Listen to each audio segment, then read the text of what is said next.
Porque essa é a catraca de saída. Aquela é a entrada.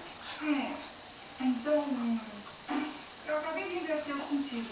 Pronto. Vai fazer o quê? Vai botar por cima?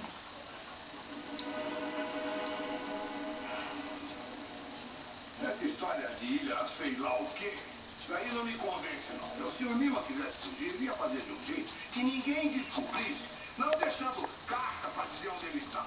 Mas ele é Maurinho da cara, se é isso que preocupa o senhor. E sem a Regiane? O que me preocupa não é o Nima estar junto com a Regiane, não, porque eu tenho certeza que ele está sim. Mas ele está muito mais perto do que ele quer que a gente acredite. O senhor tem algum palpite?